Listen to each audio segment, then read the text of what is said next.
itong nasa harapan na 'to ay ito ako na po naglagay niyan. Wala po siyang ganitong, ako na lang naglagay niyan.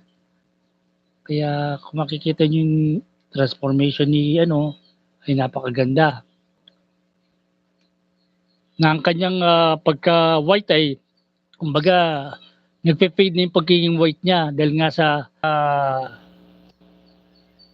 ng toys na 'to. Pero ang kanyang pagkagawa ng kanyang car mode ay napakaganda. Titingnan niyo ito yung singsing ko, ang Autobots na sig niya, ayun yun. Goods na gusto kaya yun sa mga taong nakapag-keep nitong Reveal the Shield na Jazz ay talagang sulit na sulit. At saka nakikita niyo yung kanyang gun. Ito po yung kanyang baril. Ano yan? Yan. Oh. Ito yung kanyang baril na kung gusto mo maging mahaba, ay ganyan. Kung gusto mo naman na mas kumbaga maliit lang siya, ay ganyan. Pero pagka ini-install po siya doon sa kanyang pinaka-car mode ay madali. Ito po may butas. Kaya pala may butas siya lang doon. Dahil ipapasok mo yung pinaka-handle niya doon para maging storage niya. Yan o. Kung kahit na nakikita natin sa baba yan, hindi naman po tatama yan. Tingnan natin ang sukat niya. O, malayo po. Maganda ang clearance nito. Maganda ang clearance ng toys na to.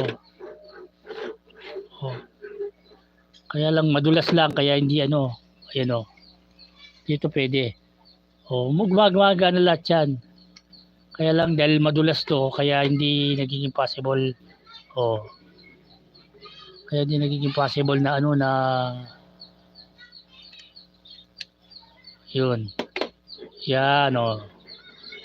Nakikita nyo na kanyang ano, kulang lang ng tulak yung ano. Kaya pagkatatanggalin mo niyan, yun.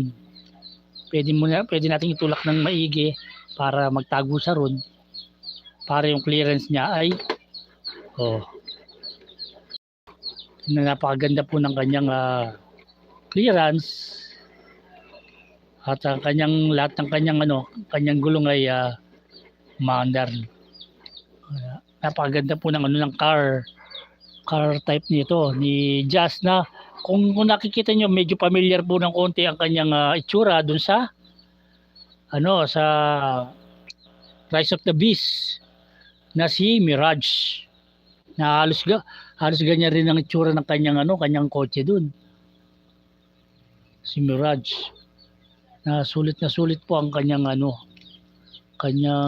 pagkagawa. Napakaganda po, ayan. Ang kanyang at meron pa pong gimmick yan. Yung gimmick niya na pwede nyo yung speaker.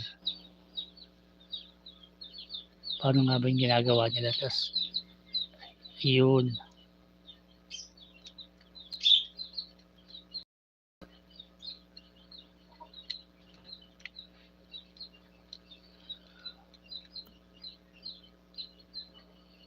Yan, pwedeng nakalabas sa speaker or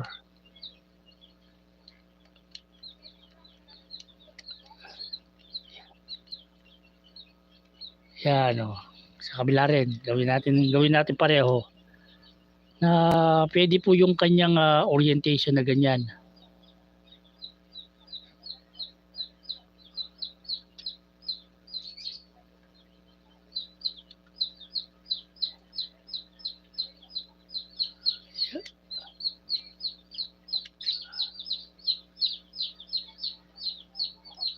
Yan.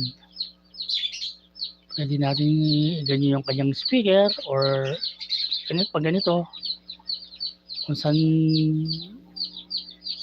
ayon ay doon natin ball joint siya kaya madali rin siyang detach. Yan